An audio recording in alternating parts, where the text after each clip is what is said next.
faisait vraiment le plus peur au début, c'était ça. C'était effectivement la présence de Tati. En même temps, c'est pas un film de Monsieur Hulot. C'est pas, et c'est pas vraiment un film très, très typique des films de Tati.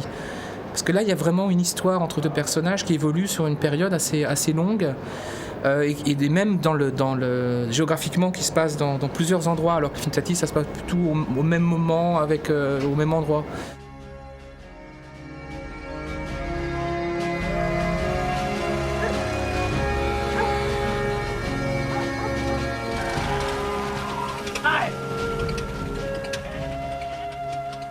J'ai voulu me démarquer effectivement au maximum aussi du look entre guillemets des films de Tati. Parce que le film qu'il avait fait avant Mon Oncle était vraiment très très moderne, hein. C'était vraiment très design et poussé à fond.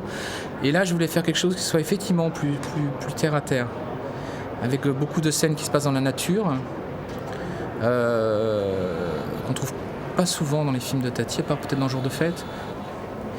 Mais ce que je cherchais surtout aussi, c'était l'explication de la magie aussi à travers les décors et donc à travers la couleur. De retrouver un petit peu les couleurs de l'Écosse. Et donc, je ne sais pas si vous connaissez l'Écosse, mais il y a ce côté très terreux en fait. Les montagnes sont fauves, sont brunes, c'est plein de nuances justement dans toutes ces couleurs-là. Et ça change aussi sans arrêt. C'est-à-dire qu'on n'est jamais sur le même brin. Par exemple, le brin va changer en fonction de la lumière. Il y a des changements de lumière.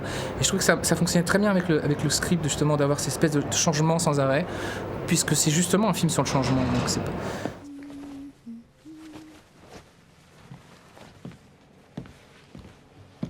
Alice.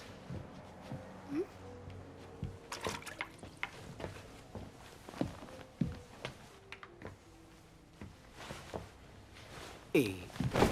Seule chose que j'ai vraiment gardée, parce que je me suis dit ça va être une sorte de, comment dire, un jeu en fait, de ne pas mettre de gros plans dans ce film et de pouvoir expliquer une histoire très très intime entre deux personnages sans jamais avoir un gros plan.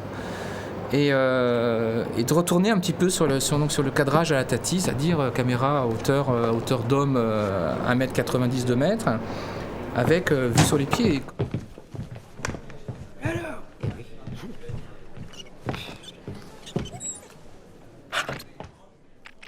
C'est plus basé sur le vrai Jacques Taticheff que Monsieur Hulot en fait. Et comme le décrivait le script, le personnage de l'illusionniste était décrit comme quelqu'un de très élégant. Et effectivement, Jacques Tati dans la vie courante était quelqu'un de très élégant. Et on a été dans cette direction-là. Et on l'a fait un petit peu plus caricatural quand il est effectivement sur scène et que là il a un feu de plancher et que bon là il est un peu plus Monsieur Hulot en fait. Et dans la vie courante, il a quand même ce côté un petit peu toujours surpris, un petit peu paumé. Ça c'était